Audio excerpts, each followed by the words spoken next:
Stefan Hammond, hi. Yeah, the sound was a little different when I edited this particular piece, but I wanted to mention something about the last bit. You saw this English language media coming out speaking about Johnny Tokay Fung's PTU, and all of this praise in English. And then there's an advertisement for the Blu-ray of this film. Now, when I first started getting into Hong Kong films in the 1980s, none of this existed. There were no English language coverage, certainly nothing like a Blu-ray or a DVD or anything like that. You just had to go to the cinema and see this type of thing. But this is the evolution. This is where we're at with Hong Kong film now. I just wanted to mention that. Thanks, I'm Stefan. Thank you, Stefan. So I'm going to kick off.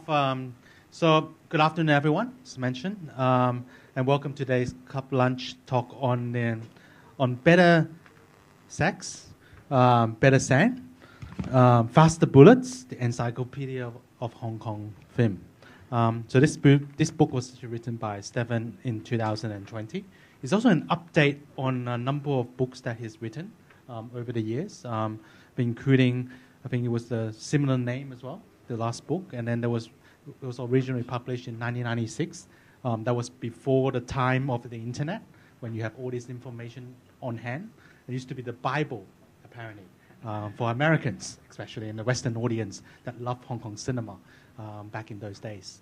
And then he also made an update over times in Hollywood East with that book as well. So I'm Andrew Chan. For those that do not know me, I'm a member of the Film Critics Circle of Australia. I also host a number of movie nights. I'm the regular movie host at foreign correspondent clubs in Hong Kong.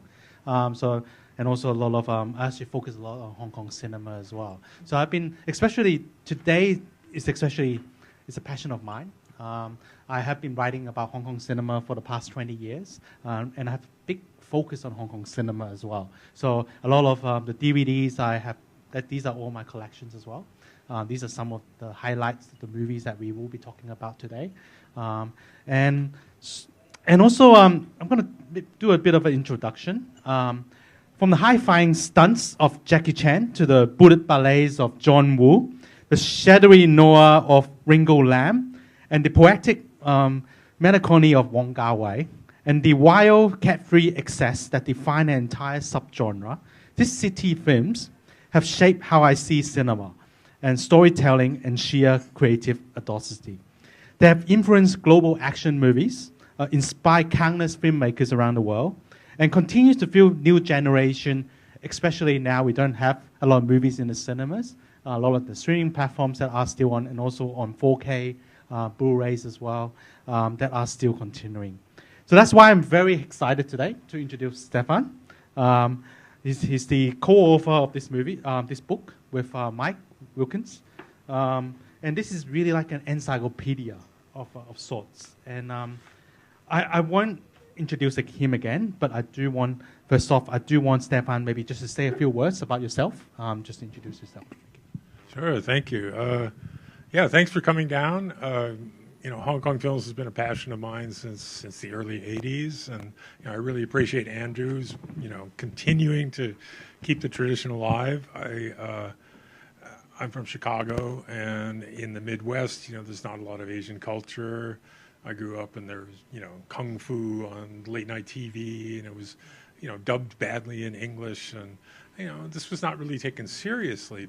But the Shaw Brothers films I was living in Minneapolis at the time, and I had a friend who was quite serious about this.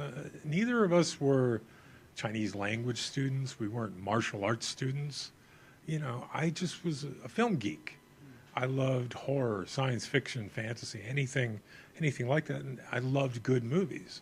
I happened to see a Shaw Brothers film, which was, it had the cachet of Shaw Brothers, the sets, the costumes, the fast action and all that, but it was supernatural in nature.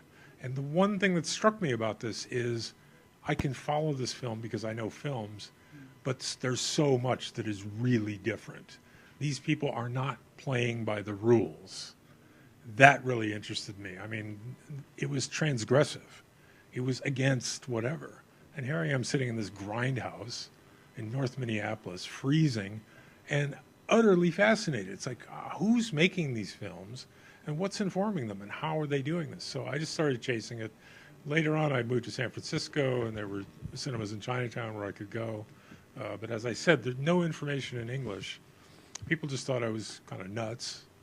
And why would you see these films? Do they have subtitles? Is it that creaky old kung fu? And I'm like, no, there's this really interesting, I didn't know where Hong Kong was. It was over in Asia somewhere.